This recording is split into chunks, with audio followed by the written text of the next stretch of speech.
Well, good day, everybody. Welcome back. Pull up a chair and stay a while, will you, please? Well, this is an Olivetti Studio 44.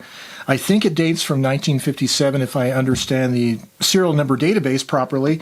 So this was one of the typewriters that Kevin and I got from our local friend, our typewriter collector, Craig, here in Albuquerque. And the big problem with this typewriter, of course, is that the carriage return lever is broken off. It's sheared off on the shaft right here. But that's not going to stop me from using this typewriter. But it does need to be cleaned and serviced. It operates pretty good, actually, no problems, but it needs cleaning, degreasing, a new ribbon, just a general cleaning and servicing. So I thought it would be a good opportunity to go out to the workshop and show you the basic cleaning procedure I do for these machines, how I service them and degreased and clean and all that. So I started this procedure before I decided to record video of it. I basically got it where the body shell was taken loose, the 4 screws that mount it to the chassis, and then I decided I guess I should document this on video. So I went ahead and reversed it, put it back together, and that's where we pick up out of the workshop this morning, starting to service this Studio 44. Okay, I'm out here on the workbench in my garage. I have some good lighting. I have the typewriter sitting on an old bath towel. That's going to help us keep it padded when we flip it over. Let's start by taking the body shell off. So I've already loosened and taken off these 4 screws. There's 2 on the left side, 2 on the right side. Okay, this is the screw on the left front, and it is a shoulder screw with a washer underneath the body, between the body and the chassis. What actually originally went here is a rubber washer with kind of a grommet part that fits up into the hole here. So those are custom types of rubber parts that we don't have access to anymore. So the right rear washer had this rubber grommet or O-ring underneath between the body and the chassis. You can see it's been compressed for quite a while. I don't know if it's original or not, and of course it has the shoulder screw and the washer. So anyway, you want to pull out the shoulder screw, the washer, and whatever other rubber parts are there between the chassis and the body panels on all 4 sides. Next, you're going to want to move the margin controls all the way out to the edges. Now, I've actually already taken off the margin bracket, but you'll want to move those all the way out. So we're going to want to move the carriage all the way to the left as far as we can, which means the right margin has to be moved all the way to the right. And then you're going to want to lift up the right half of the body shell, and you'll have to finagle it around this edge right here. The body will pull off to the left side of the carriage like that through the opening of the body. And you can see on this generation of Studio 44, it actually has some rather thick sound insulation on all the different major surfaces of the body shell. Okay, the next thing I like to do is this panel that's on the front bottom of the carriage. I want to take off the 4 screws that hold it in place. There's going to be a screw near the center on each side and a screw on the outer edge. The screw in the center is shorter than the screw on the outer edge, and also the screw on the outer edge holds a bracket in place that's part of the carriage bearing race. You take off this screw and this screw on both sides, and then you reattach this screw after you move the painted panel out of the way. So here we're going to take off this screw. You can see this bracket here is part of the frame of the carriage. We want to put this longer screw. The longer screw goes on the outside. The shorter screw goes on the inside. And we will take off this left-hand outer corner screw. Again, the outer ones are the longer ones. And then we will slide, if we can, well, we'll put the screw back on first. So this is just going to enable us to clean up this painted panel and get it out of the way for cleaning the platen and all that. So this pulls out to the left like that. Okay, next on the rear of the machine we have our margin rack, which is mounted with this screw and this screw, and it also holds together the bracket that has the rear scale and the paper support fingers. This is the stop block for the margin, so you'll have the left-hand margin has this little triangular protrusion, and it moves over and hits that. And the right one moves over and hits this, as you can see. This will just give us access better to cleaning. So both of those parts come off like this. So now we have this painted paper table with the paper guide, and it's held in place with 2 screws that we just need to loosen. So we're going to just be loosening these screws. There's one on each side.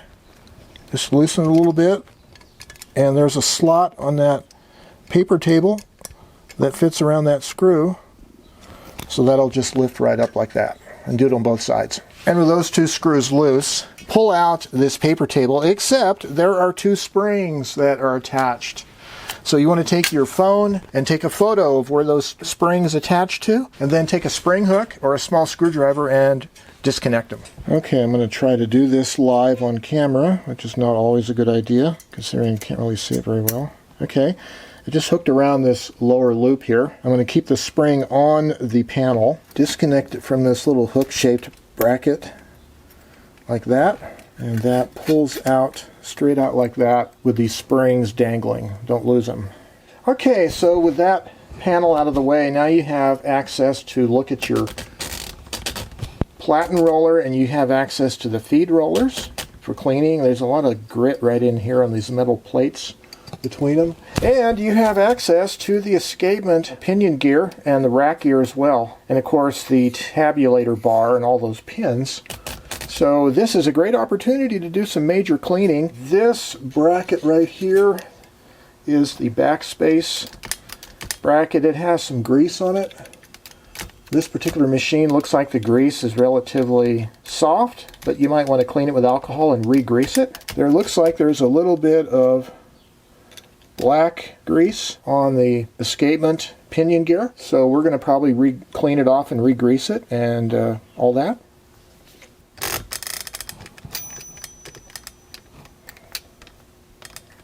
I am going to use a mascara brush, put some alcohol on it, and then I can get the teeth, the bristles of the mascara brush into the escapement pinion gear and try to clean off all the old grease.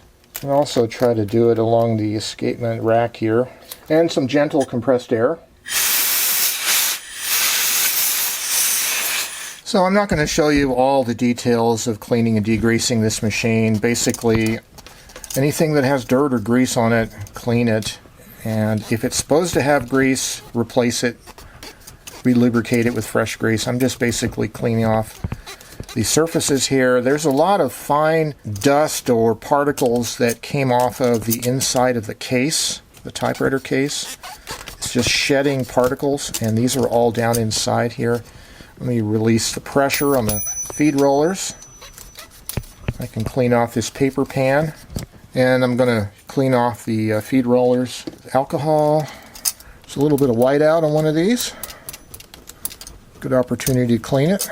Alright, and I'm going to continue cleaning. Like the tabulator bar has a lot of particles on it, and all of the tabulator setting pins here need to be cleaned so that those pins will slide easily in and out of the holes of the bar, so you can set and clear tabs easily. Okay, this bar that slides a little bit, that is the margin stop.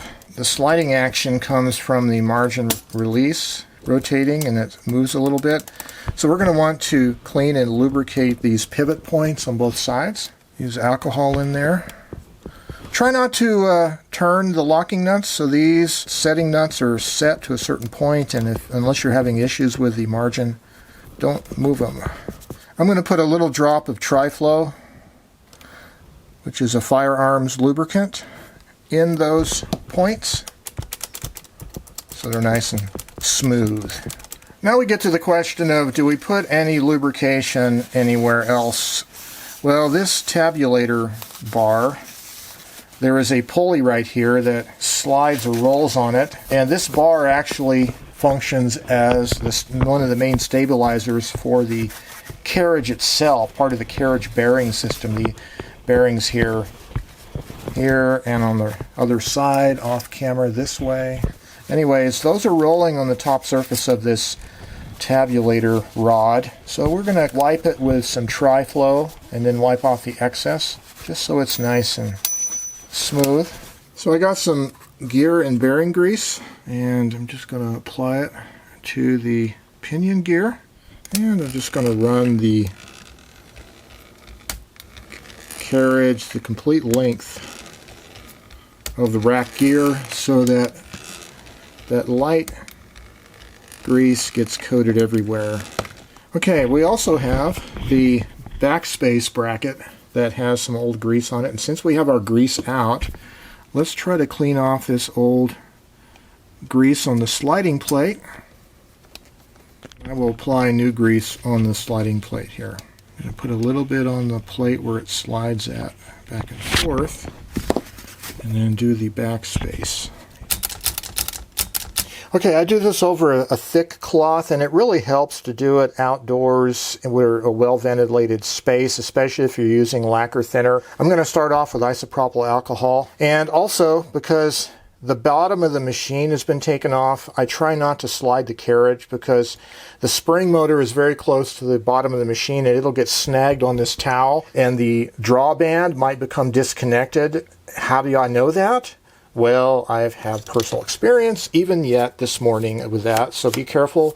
When there's nothing underneath it, it could snag stuff on the towel. Anyways, so I'm going to, I've already brushed out the machine and blown out with compressed air, but you really want to do a good job of that, of gently blowing out the segment, dusting off all the surfaces with superficial grime and residue and particles, which I've already done, but just to show you. I like to use one of these brushes used for applying hair coloring. This one is actually pretty well worn. You can see the corners here are rounded. I have a newer brush here.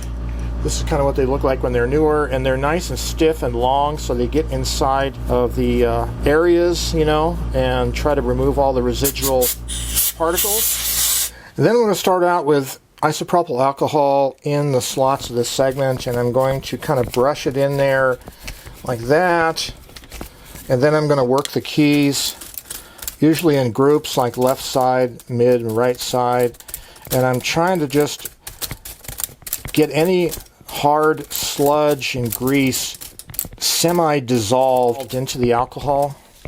Do another application.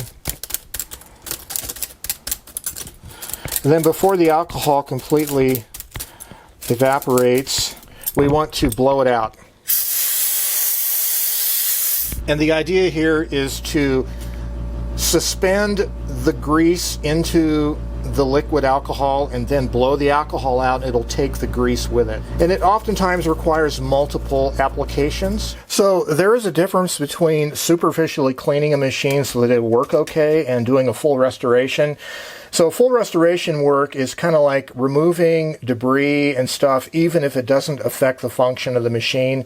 Here's one example that this vertical edge of this front bar just is covered with little particles and dirt and maybe grease. It has no bearing on the function of the machine because that surface doesn't really interact with anything. So cleaning it or not cleaning it's not really going to affect the operation of the machine. But just because I'm here and I'm cleaning anyways, I'm just going to clean the surface. And so how much cleaning like this you do is up to you, how picky you are, how much time you want to spend. Again, these kind of surfaces are not crucial to the way the machine functions, but it's just while you're in here, you might as well clean it, right? Okay, so this right front screw that holds the body to the chassis, the head was broken off, and I took a razor knife and tried to scratch a little slot into the remaining part of it, and it looks like I was able to start unscrewing the rest of this screw. We are slowly working it out. There we go. We're just going to try to find a replacement metric screw for that. And that, of course, is the end of a shoulder screw. Okay, so another thing I want to do is I want to clean and degrease the ribbon spool shaft. So this is where the ribbon attaches on the left side. This shaft turns through this bushing, and then down in here, there's a drive mechanism for the ribbon drive, and I want to clean and degrease all those pivot points so that the ribbon will drive and reverse adequately. And of course, I'm also going to want to clean and degrease all the rollers that move the ribbon moves through. They're all covered in hardened and dried ink. Okay, you're looking underneath the machine on the right side of the ribbon drive, and these pivot points right here on both sides need to be cleaned and degreased. And this right here, where it flips back and forth on the reversing action, we need to make sure that's nice and clean, and just make sure these gears or that mesh are all clean and not full of residue. I'm also going to want to clean, degrease the ribbon vibrator, all the old ink off of it, and where it slides up and down, clean those tracks good with alcohol and cotton buds to make sure it raises and lowers nice and smoothly. And now the vibrator is nice and clean. Okay, the next thing I'm going to do is clean the type slugs. I'm going to use a mascara brush and a toothbrush and some isopropyl alcohol, but I'm going to put some wipes down to cover like the platen area so I don't splatter this alcohol all over, and especially I want to protect the plastic keys from alcohol splatters. So there's also the possibility that the sides of the type slugs on both sides may be really grimy, have a buildup of old ink and grease and a combination of all kinds of stuff, dirt, and it might actually cause the type slug to hang up when it goes into the type guide at the print position. So I would advise taking a soft cloth with some alcohol on it and gently wiping, cleaning the sides of all the type slugs. It's just a slow process. You have to basically push one of the keys to start the type bar moving, and then gently pull it up by hand. Put some alcohol on your rag. I recommend a cloth rag for this instead of paper towels, and just trying to wipe the sides of the type slug. So I'm going to start cleaning these panels. I'm actually going to be using a little bit of spray wax on a soft cloth. It'll clean the dirt off and also kind of get these waxy. This panel here, be careful of the two springs, right? We're going to want to not lose those, and they have to be reattached afterwards. So there we go.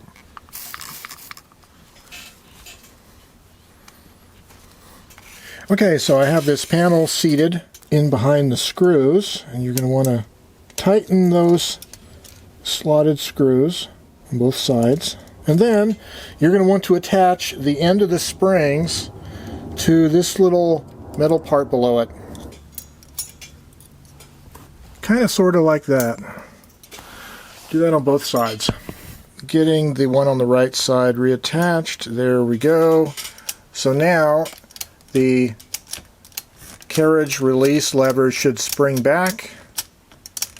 Okay, so now this is the margin rack and the rear scale that go back on. I'm going to clean the margin rack with alcohol, and I'm going to wipe it down with a little bit of light oil.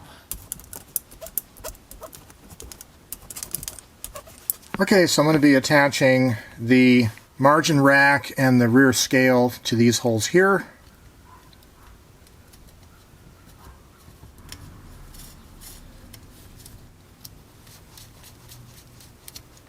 Okay, and you want to make sure that the margin stops on both margins.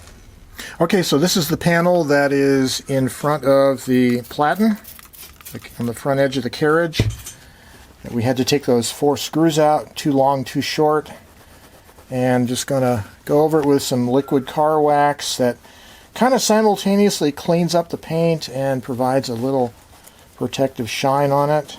Well, okay, let's see if we can put this lower panel on, get it lined up. I'm just going to put the 2 outer screws in place because I'll need to pivot up the panel on the other side to get the left one in, and then I'll put the 2 middle screws in afterwards. I'm going to leave this a little loose. Take off this screw. There is a little detent. There's a secondary hole on both of these that fit in there to center it. Now, the secondary screws use the shorter. Alright. Well, I've already done some superficial cleaning of the keys with paper towels and degreaser, and they're pretty clean, but I'm going to try to just run over them with a little bit of this spray wax. This is going to provide another level of cleaning, degreasing, and shine up the keys a little bit. So I'm going to do a little bit of cleaning of the inside of the case.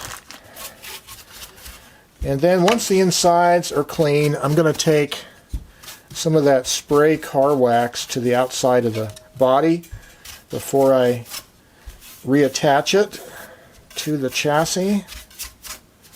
This will give me a good opportunity to hit everything thoroughly before we put it all back together.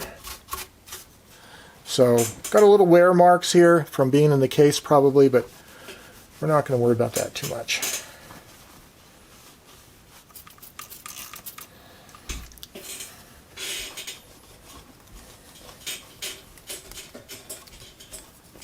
And I'm going to brush out the bottom panel as well. Try to clean all the particles off of the sound insulation.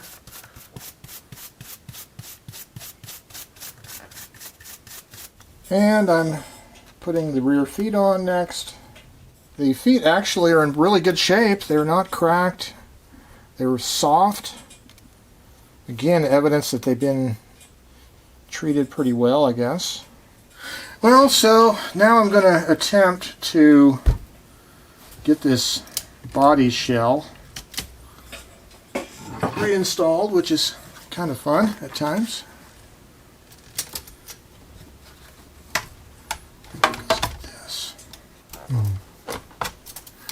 Make sure that you pull the carriage all the way to the left. There we go. And it's seated properly on all four of those. And it feels good, there's no rubbing. Okay, I'm going to have to find a replacement screw for that one. And I have to deal with replacing some of these rubber bushings that go underneath these screw mounts. Okay, so what I'm going to use is a thin rubber washer between the chassis and the body, and then to fill up that large hole I'm going to use these little grommets that fit around the shoulder of the shoulder screw, and they will go inside the hole of that big washer like that, and that should work. Well, okay, so I found a metric screw in my screw bins, and with a couple a grommet and a rubber washer, I think this will work for that missing screw that I had to remove, the broken screw. That will hopefully center the screw in the hole and serve as the way the original rubber parts served.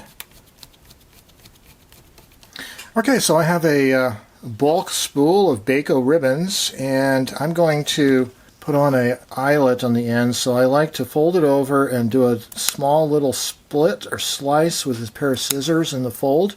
You want to get the split that you just cut over the shank of the grommet or the eyelet, like that.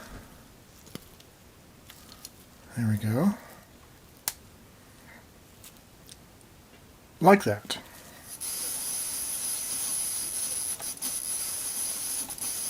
Right there. Okay.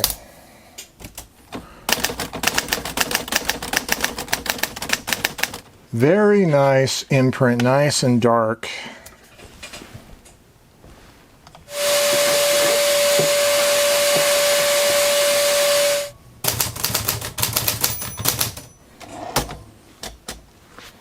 Well, I didn't anticipate having another Olivetti in my life, but of all the others, the other 5 I've owned, right now this seems to be noticeably better machine in terms of its performance, its touch. I certainly love the styling of it. And of course, missing the functional carriage return lever doesn't seem to stop me. I think I'm going to enjoy this as it is, and hopefully we can keep this around for a while. And how can you turn up a free Olivetti Studio 44? Well, in my case, I certainly can't. So I will leave it at that today. I'd love to hear from you down below. If you have any questions, concerns, comments, I'd love to hear them. But in the meantime, grab your favorite typewriter and create with it. Do good work. And if you don't have a typewriter, go get one. They're out there. Get a typewriter and start writing with it. It's a great thing to do in this day and age. I wish you the very best. Stay well. Have yourselves a great day. Bye-bye for now.